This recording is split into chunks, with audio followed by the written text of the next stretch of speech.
Welcome to Race to Deliver podcast, episode 24. We're continuing our talk about fasting. And today we're going to talk about fasting is the key to personal revival. You know, there are revivals that are viral revivals. It's the revivals that are hitting the nation or they're hitting the church. And those are beautiful. And usually those are caused by the sovereign move of God in the response to our hunger, in the response of repentance, and response of, honestly, sometimes certain tragedies taking place in the nation or in the church. But while you and I are not responsible for the revival in the nation, we are not necessarily responsible even for the revival in our church. We are responsible for the revival in our personal life. A revival must be vital in our personal life.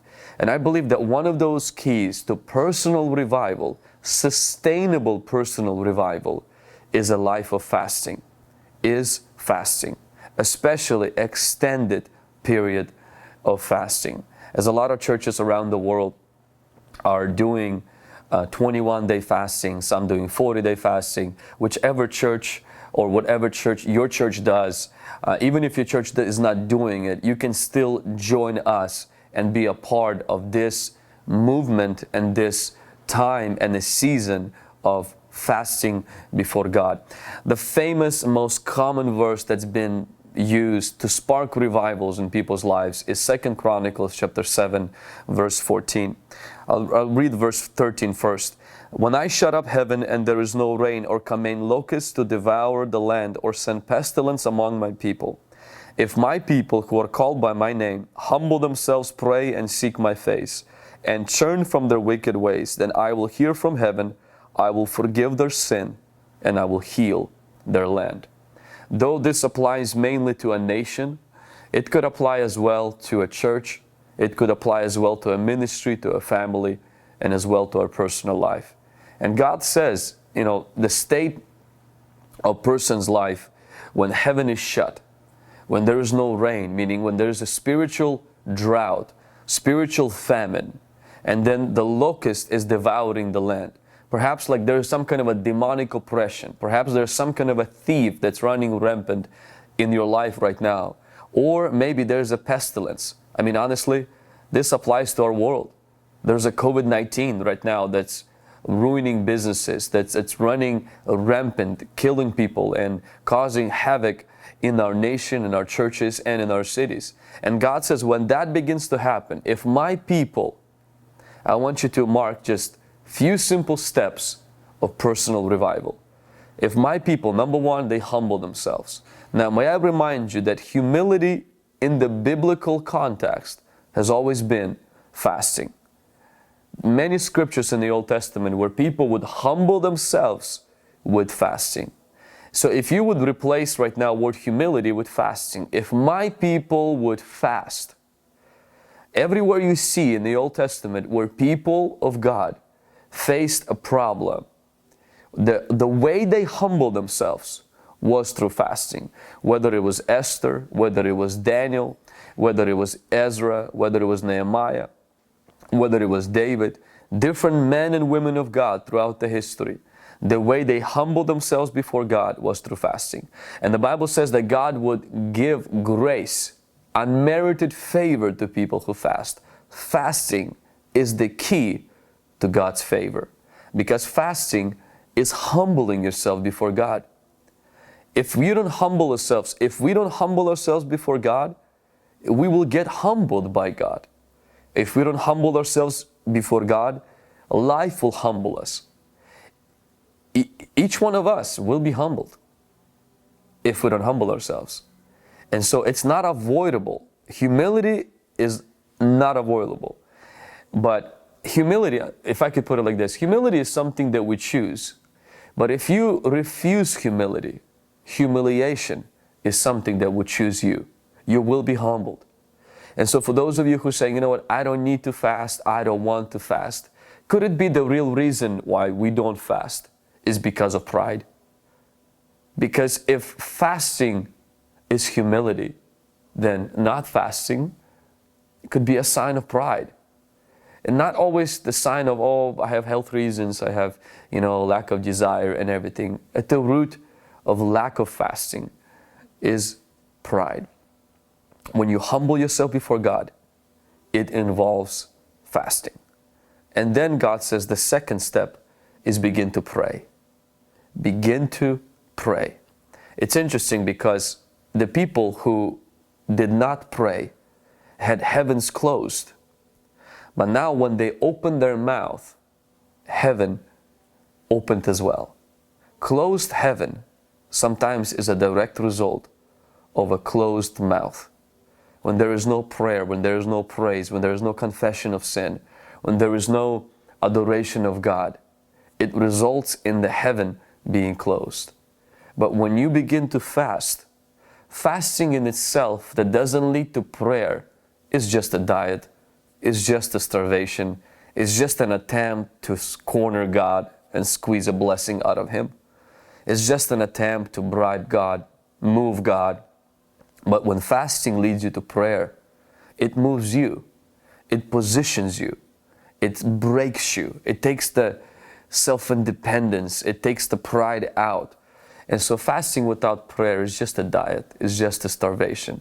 If you're not eating, but you're not praying, then honestly, you're not going to receive as much from the Lord as if you would be praying. And key number 3 to personal revival, and that is seek my face. See, it's possible to pray as a check mark. It's possible to pray just to make it through the day, to pray as a chore, to pray as just a discipline, to pray as a simply you've developed a pattern, you prioritized God in your life. But what the key to revival is more than just prayer. It's a pursuit of the face of God. You and I are currently pursuing someone's favor, someone's recognition. Pursuing means desiring, hoping. I look at my life sometimes, and there are people, I wish to preach in their churches. I wish to have their number. I wish to be their friend. I wish to be invited to their program. And it's the favor, the face. I seek their face. In other words, I seek their recognition, make sure that they notice me. And that doesn't lead to revival. What leads to revival is if I take that pursuit, that desire, that inner dream, and I reroute it, redirect it, and in the same way, I put it toward the Lord, to be recognized, to be noticed, to be caught by Him, to be seen by Him.